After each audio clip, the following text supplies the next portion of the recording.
Mi didron que solo, Syria una semana pero cuando abrí los ojos, esa primer mañana y Roman 6, aquel teco de un color crema pálido. Demasiado limpio. Demasiado silencioso, y profundamente sepulcral. Sup en lo más profundo de mi alma que alguien había tomado una decisión irreversible sobre mi existencia, sin siquiera mirarme a los ojos. A mis 74 años, no era una niña indefensa olvidada, en la sala de un hospital. Mi nombre es Margaret Doyle. Aunque aquí lo sucederben como si la perteneciera a un fantasma que se desvanece entre las sombras del pasillo. Pero yo no me estaba desvaneciendo, todavía no. Una enfermera de manos nerviosas, y mirada esquiva mi lomo, señora Doyle, luego dudo. Consulto una carpeta con dedos temblorosos, y corrigió sus palabras diciendo que lo sencha. Que quiso decir duña de que. Casi mi río porque no tenía nada aquí, ni siquiera mis propias zapatillas. Pero ella huyo antes de que pudiera interrogarla, dejando esa palabra extraña flotando. En el air como una etiqueta pegada en el paquete equivocado. Me incorporé lentamente sintiendo la rigidez en mis brazos, y la niebla residual de aquel live darim que asustó a Daniel y Christine mucho más de lo que me asustó a mí. Recuerdo haber intentado tranquilizarlos, con un kist pero me miraron como si hubiera respirado detrás de una cortina, invisible de la que nunca regresaría.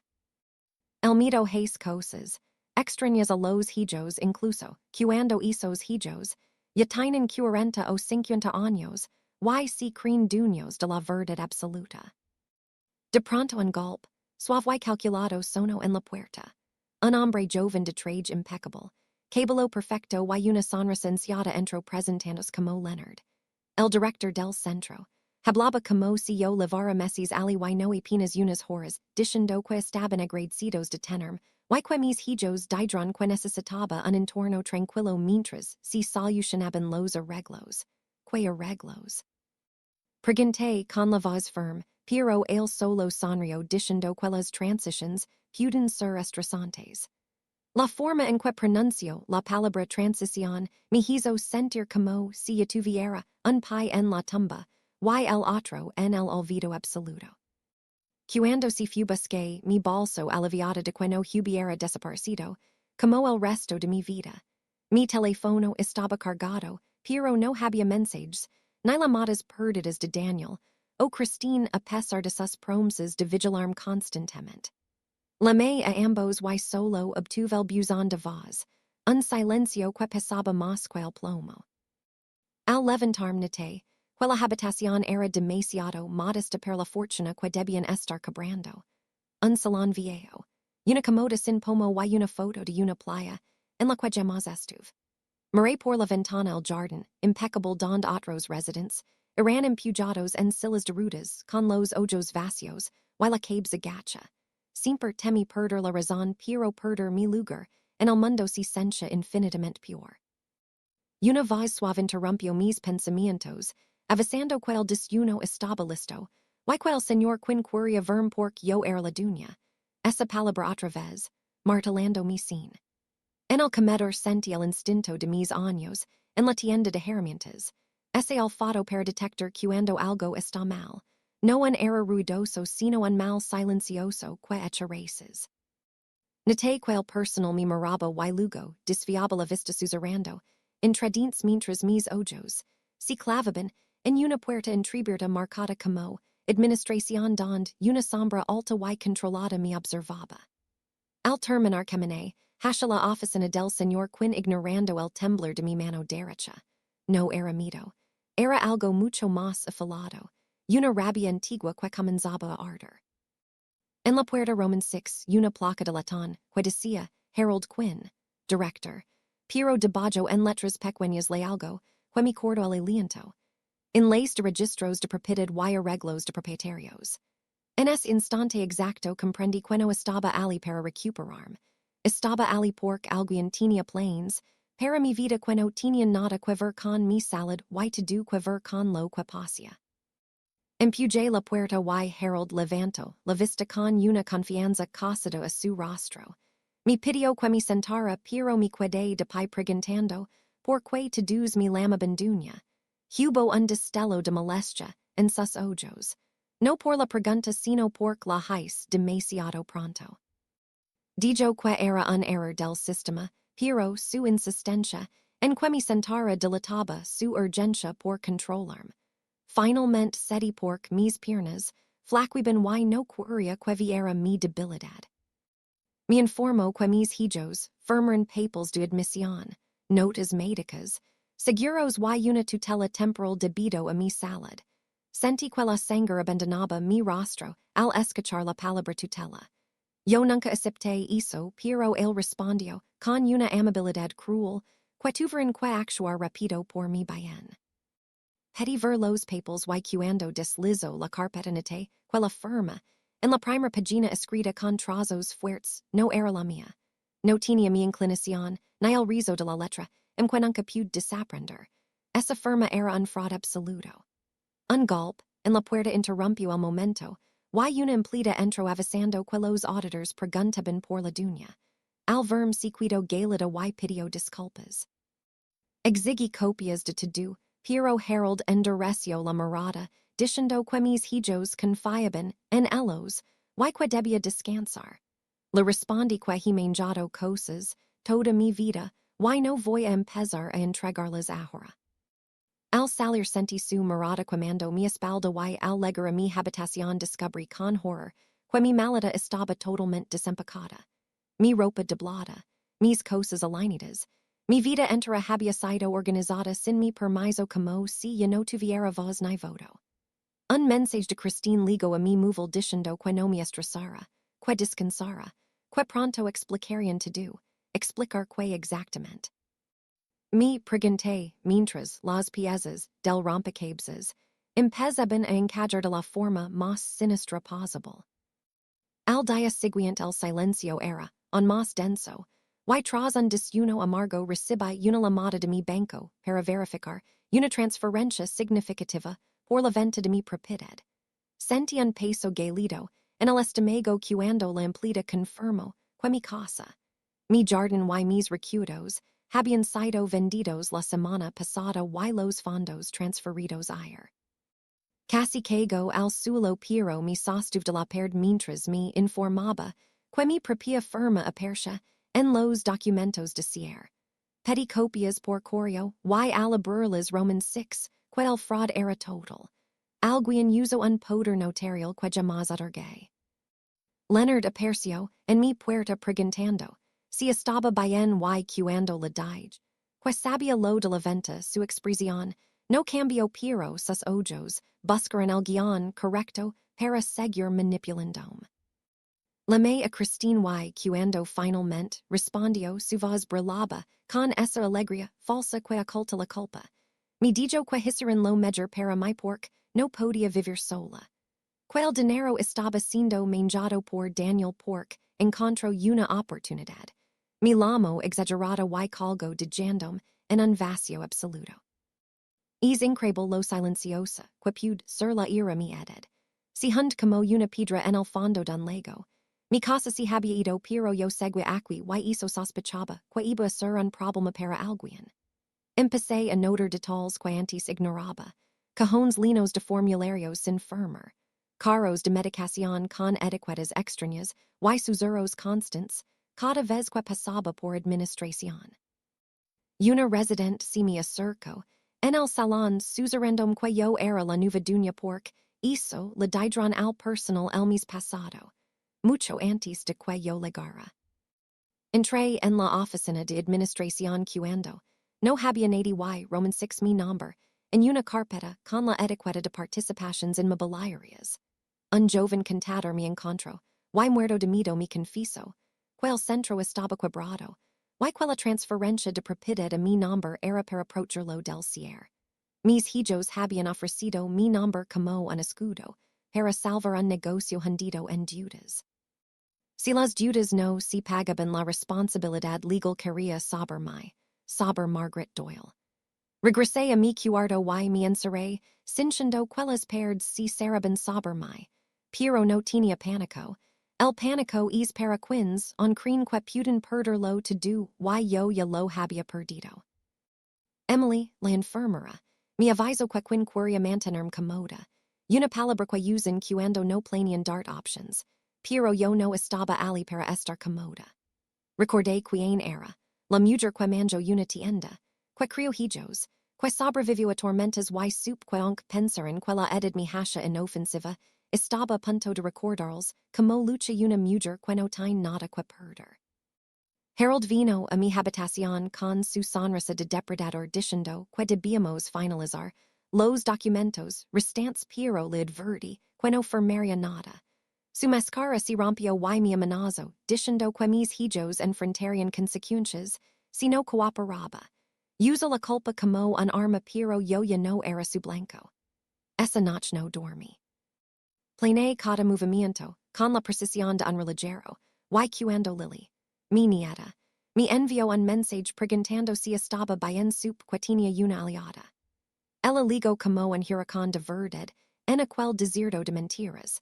Enfrento a Harold con una valencia que me devolvió la vida y juntos salimos de aquel lugar, dejando a quin temblando entre sus papels falsos.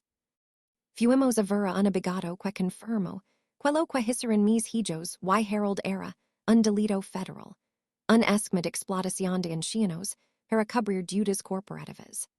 Pero antes de la justicia legal necesitaba la justicia del alma. Fui a casa de Christine y Daniel para ver sus rostros, cuando la verdad los golpea. Christine lloró por las consecuencias, pero Daniel me llamó malagradecida hasta el final. No me importo. Presenté cargos contra todos porque el amor no es una licencia para robar la dignidad de una madre. Messis después al centro cero. Harold fu procesado y mis hijos enfrentan la ruina que ellos mismos sembraron. Ahora vivo en una pequeña casa frente al mar.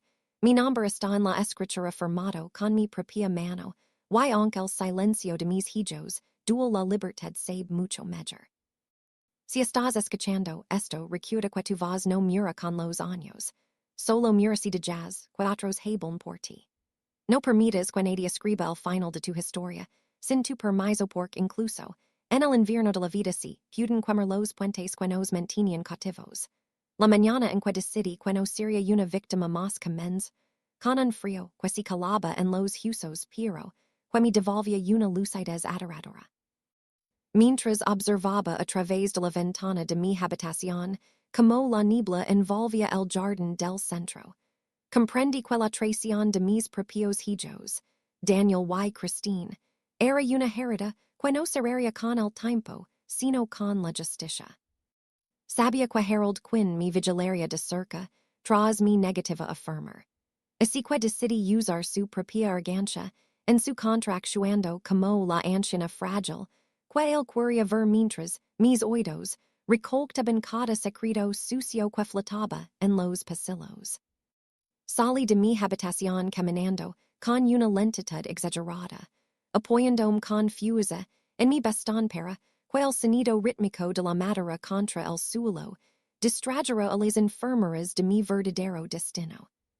El archivo de la planta, bajo que Leonard había dejado sin supervisión durante el cambio de turno. Cada paso se sentía como una travesía en un campo minado, pero el fuego de la indignación me empujaba hacia adelante mientras recordaba como Daniel me convenció de que este lugar era un paraíso de descanso, cuando, en realidad era, mi cementerio financiero. Al llegar a la zona de administración, escuché voces alteradas detrás de la puerta de Quinn.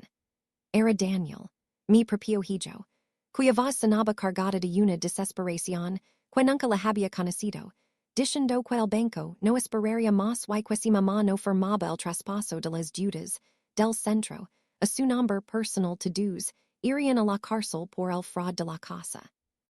Escuchar a mi primogénito hablar de mi nombre como un simple activo de desecho me rompió el corazón en mil pedazos, pero también soldo mi voluntad con acero. Entré sigilosamente en la oficina contigua aprovechando que estaban distraídos y mis manos, Que alguna vez a cunaran a Daniel cuando era un bebé. Ahor revolvian con urgencia los cajones, buscando las pruebas de su infamia. Encontré un libro de contabilidad oculto bajo, una montaña de formularios, donde mi firma aparece replicada, una y otra vez con una perfección mecánica, que solo una máquina de calco, o un falsificador experto podría lograr. No solo habían vendido mi casa sino, que me habían convertido en la deudora principal de una hipoteca impageable que sostenía este edificio de mentiras. Medi los documentos, más comprometedores, bajo mi saiter cinchando, el frío, del papel contra mi piel como, si fuera la prueba de mi propia sentencia, de muerte si me descubrian. De repente el silencio del pasillo, si rompió con el sonido de unos pasos pesados, y la voz de Quinn, llamando a seguridad porque alguien había entrado en su sistema informático. Me oculté detrás de una cortina, pesada conteniendo el aliento mientras, veo a través de la rendija como Daniel salía de la oficina con el rostro desencajado, y los ojos inyectados, en sangre buscando a la madre que acababa de traicionar. En ese momento supe que ya no eran mis hijos sino extraños hambrientos de poder y dinero que me veían como el último obstáculo para su salvación. Logré salir de la administración por la puerta de servicio encontrándome con Emily, la joven enfermera, quien me miró con horror al ver lo que levaba escondido, pero en lugar de gritar me tomó del brazo, y me guió rápidamente hacia la lavandería donde nadie buscaba a una paciente. Ella me confesó, susurrando que quien la había amenazado, con quitar su licencia si hablaba sobre las muertes sospechosas de otros, residentes cuyos bienes habían desaparecido de la misma forma que los míos. Una revelación que añadió una capa de terror absoluto a mi situación. Esto no era solo un robo, era un sistema de depredación humana. Mientras tanto, en el exterior la policía patrolaba la zona por una supuesta denuncia de desaparición de documentos, que quien había interpuesto, para cubrirse las espaldas pero yo ya había contactado a Lily a través de un teléfono desechable que Emily me consiguió. El plan estaba en marcha pero el riesgo era mortal porque, si quien lograba declarar mentalmente incapaz antes de que yo llegara al juzgado to do estes fuso Syria, en vano, y pasaría el resto de mis días sedada en una celda acolchada. La tensión aumentó cuando Daniel irrumpió en mi habitación y al no encontrarme en piso, a gritar por los pasillos que yo había tenido, un brote psicótico, y que era peligrosa para mí misma, una táctica escurosa para justificar mi encierro forzado. Me mantuve oculta entre las sabanas sucias de la lavandería, cinchando el olor claro, y el calor sofocante de las máquinas mientras, oía los guardias registrar cada rincón del edificio. Fue entonces cuando Roman 6 una oportunidad. El camión de la ropa sucia estaba cargando y si lograba subirme podría salir del recinto sin que las cámaras de seguridad me detectaran. Con un esfuerzo físico, que no creía posible a mi edad me deslacé dentro de una de las sacas, gigantes justo antes de que el operario la lanzara al interior del vehículo. El viaje fue un suplicio de bocas, y oscuridad pero cada sacudida me recordaba que estaba escapando de la boca del lobo. Cuando el camión se detuvo en la planta de procesamiento, a varios kilómetros de distancia salí de entre las sabanas, con el cuerpo dolorido pero el alma encendida. Lily me esperaba en un callejón oscuro, con el motor de su coche en marcha y los ojos llenos de lágrimas, al verme en ese estado pero no hubo tiempo para abrazos pues sabíamos que Daniel y Quinn tenían contactos en la policía local que podrían rastrear mi posición en cualquier momento.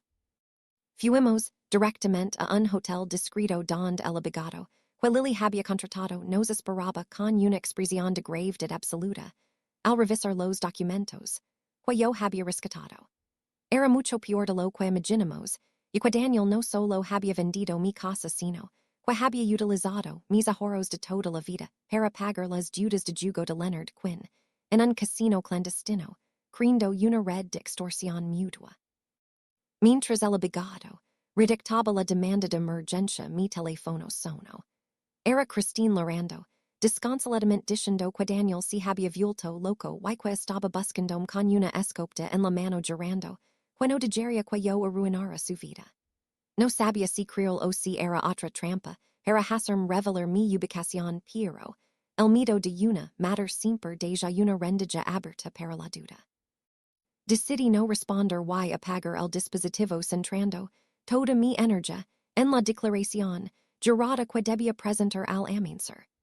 Esa noche, en la habitación del hotel, el silencio era mi único compañero mientras veía a través del cristal las luces de la ciudad que ahora me resultaba extraña y hostil. Al amanecer nos dirigimos al juzgado, pero antes de entrar un coche negro nos cerró el paso bruscamente en el aparcamiento. Era Daniel con el cabello revuelto y una mirada que yo no reconoce como humana bajandos del vehículo, con una carpeta en la mano, y gritando que si entraba a él lo perdería todo, incluyendo su familia y su libertad. Me miro con una mezcla de odio y rugo intentando manipularme, una última vez diciendo que él era mi sangre, y que una madre no destruía su hijo, pero yo le respondí con la voz más firme que he tenido nunca que él dejó de ser mi hijo. El día que decidió que mi vida era un precio aceptable por sus pecados. La confrontación fue interrumpida por los guardias de seguridad del tribunal quins, lo redujeron mientras él me maldicha, a voz en grito atrayendo la atención de los transeúntes, y la prensa que empezaba a congregarse. Una vez dentro, frente al juez presenté cada una de las pruebas, los balances falsificados, las firmas calcadas, los testimonios de Emily y las grabaciones que había logrado hacer con el teléfono de las amenazas de Quinn. El juez escuchó, en silencio durante horas mientras el mundo exterior se enterraba del escándalo del centro Doyle y como una anciana de 74 años había desmantelado una mafia corporativa desde dentro. La traición de Christine también salió a la luz cuando se descubrió que ella había cobrado comisiones por cada documento que yo firmaba bajo engaño, lo que la convertía en cómplice directa de la disposición de su propia madre. El veredicto inicial fue contundente. Se ordenó la detención inmediata de Harold Quinn y Daniel Doyle por fraud masivo y extorsión mientras que mis bienes fueron puestos bajo custodia judicial para su recuperación. Pero la verdadera victoria no fue el dinero ni el castigo de los culpables, sino el momento en que salí de ese tribunal del brazo de Lily, viendo como el sol iluminaba su rostro, y sabiendo que al menos una parte de mi descendencia todavía conservaba la integridad que yo intenté enseñarles. Sin embargo, la historia no termina aquí porque, mientras nos alejamos del juzgado, recibí un mensaje anónimo en el móvil que decía: esto no se acaba con un juez. El dinero del centro le pertenece a gente que no acepta un no por respuesta. Sentí un escalofrío, recor mi espalda al comprender que Quinn y Daniel eran solo los peones de una organización mucho más grande y peligrosa que ahora mi tenía en su punto de mira por haberlos hecho perder millones.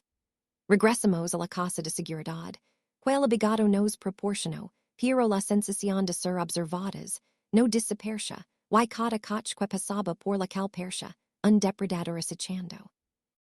Lily intentaba tranquilizarme, diciendo que la policía nos protegería, pero yo sabía por experiencia que cuando el dinero es tan grande la ley a veces mira hacia otro lado. Pasamos las siguientes horas revisando los archivos restantes y descubrimos una lista de nombres que incluía a políticos y empresarios locales que habían invertido en el esquema de Quinn, utilizando el centro como una lavadora de dinero negro, lo que explicaba por qué Leonard se sentía tan intocable. La magnitud de lo que había descubierto era suficiente para derribar a media ciudad y ahora mi vida valía menos, el papel en el que estaban impresos esos nombres. Decidí que no me escondería más y quella major defensa era, un ataque total, por lo quella pedi alabigado, que filtrara la lista completa a los medios de comunicación nacionales antes, de que pudieran silenciarnos definitivamente.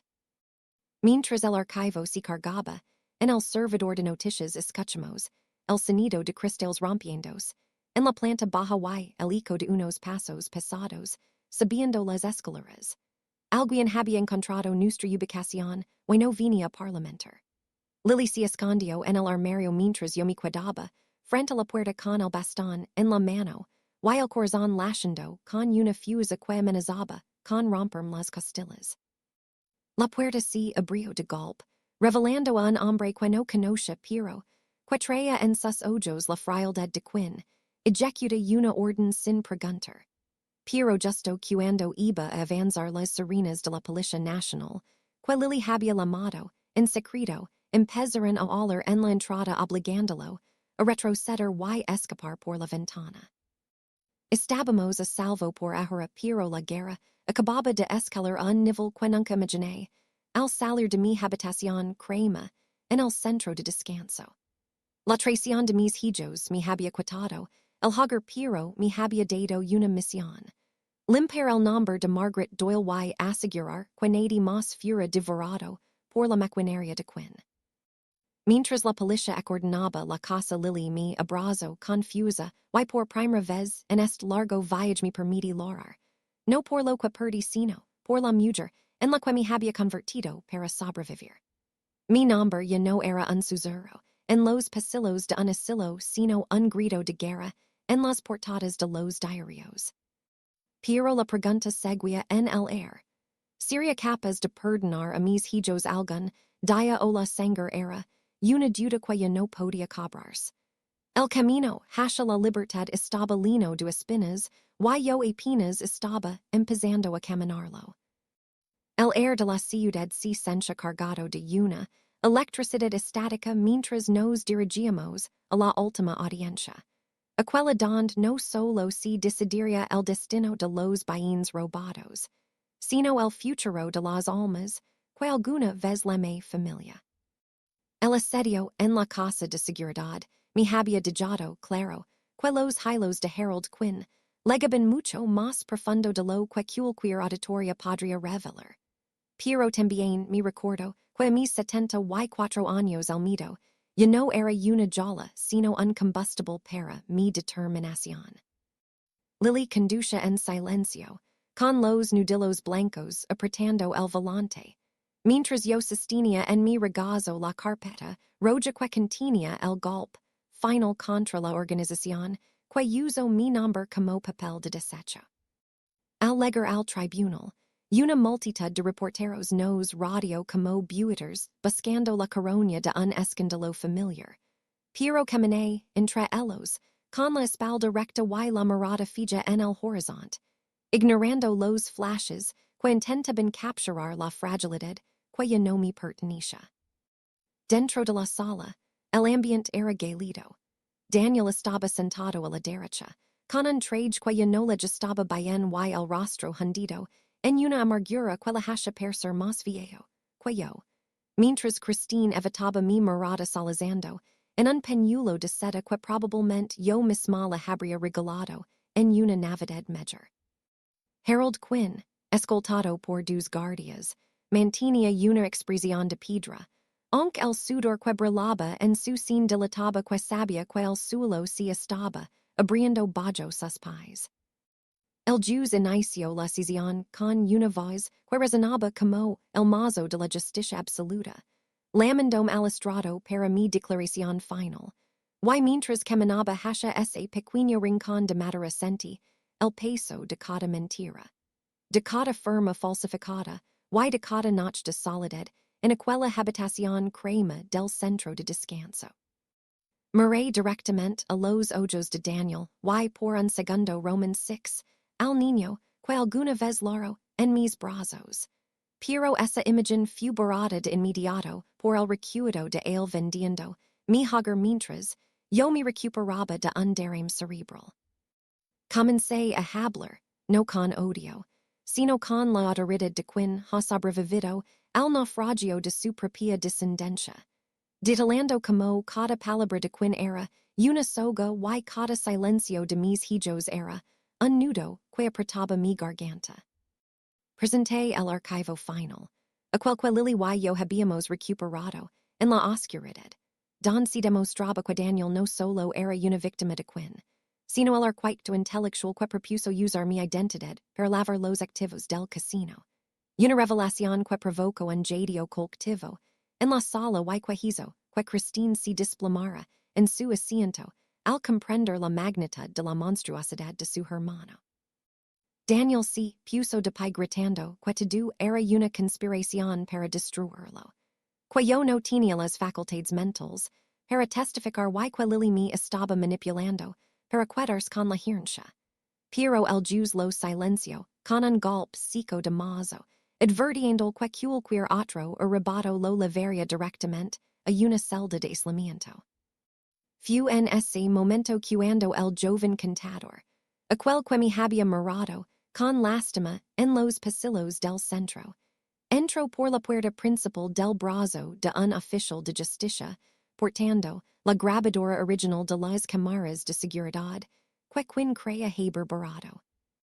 En la grabación se escuchaba claramente a Daniel y Leonard brindando con champán, por la venta de mi casa, y burlandos de como yo pasaría el resto de mis días, creyendo que todo era por mi propio bien. El silencio que siguió a la reproducción de ese audio fu el sonido más ensordecedor de mi vida. Era el sonido de un vínculo de sangre rompiéndose para siempre ante los ojos del mundo. El juez no necesitó más deliberations, y dictó una sentencia inmediata. Harold Quinn fu condenado a 20 años por fraud masivo y conspiración criminal, mientras que Daniel recibió una pena de 15 años sin posibilidad de fianza, debido a la gravedad de la explotación financiera y el perjurio cometido. Christine, aunque no fu a prisión de inmediato, fu sentenciada a pagar una restitución total que la dejaría en la misma pobreza en la que ella intentó abandonarme, perdiendo su casa y sus lujos en el proceso.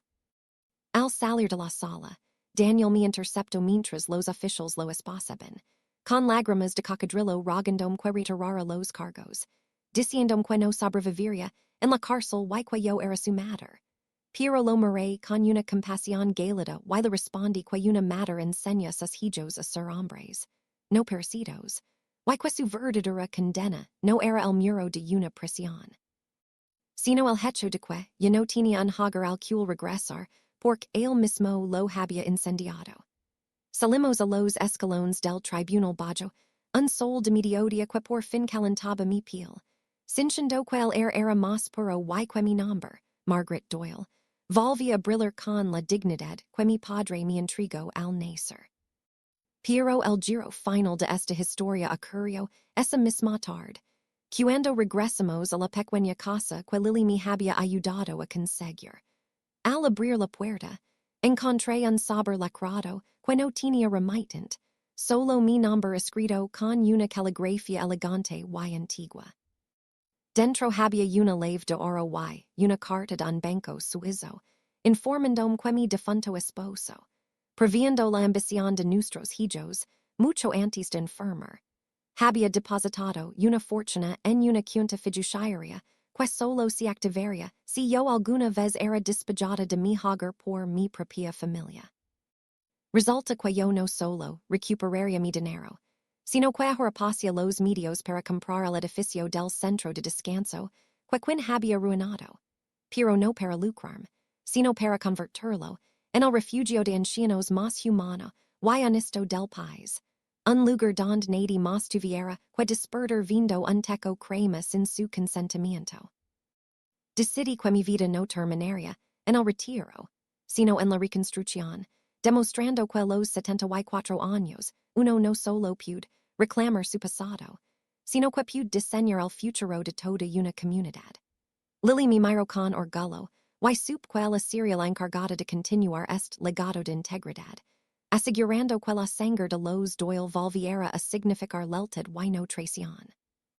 Hoy me siento en mi nuevo porche, viendo como el sol se oculta tras los árboles, sabiendo que mis hijos están enfrentando el frío de sus propias decisions. Mientras yo disfruto del calor de una conciencia tranquila, y una libertad ganada en el campo de batalla de la vida. Mi casa ya no es solo un edificio de ladrillos, es el símbolo de una mujer que se negó a ser barata y que encontró su voz cuando todos esperaban que guardara silencio. No soy Margaret la paciente, ni Margaret la víctima, soy Margaret la arquitecta de su propio destino, y la guardiana de su propia verdad. La vida me quitó mucho, pero al final me devolvió lo único que realmente importa. El derecho a caminar por este mundo con la cabeza alta y el nombre limpio.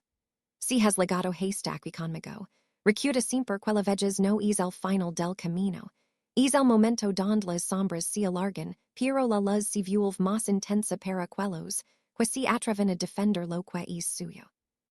No permitas que nadie te diga que es demasiado tarde para empezar de nuevo para luchar por tu honor, porque mientras haya en tus pulmones, habrá fuerza en tu alma para derribar gigantes. El viaje de Margaret Doyle termina aquí, pero el tuyo apenas comienza si decides hoy que nadie, absolutamente nadie, volverá a tomar una decisión sobre tu vida sin pederte por más. Gracias por acompañarme en esta travesía de dolor, suspenso y redención final. Suscribid ahora a nuestro canal para no perder más historias reales y emocionantes como esta, donde la justicia siempre encuentra su camino. Activa la campana de notifications para ser el primero en ver nuestros próximos dramas de la vida real que te mantendrán al borde de tu asiento. Tu apoyo nos ayuda a seguir contando estas historias que merecen ser escuchadas por el mundo entero. No olvides dejar tu comentario abajo sobre lo que harías tú en el lugar de Margaret. Te esperamos en el próximo video con más giros inesperados y emotions a flor de piel. ¿Crees que Margaret debería usar su nueva fortuna para ayudar secretamente a Christine ahora que lo ha perdido todo? O debe dejar que aprenda la lección por completo.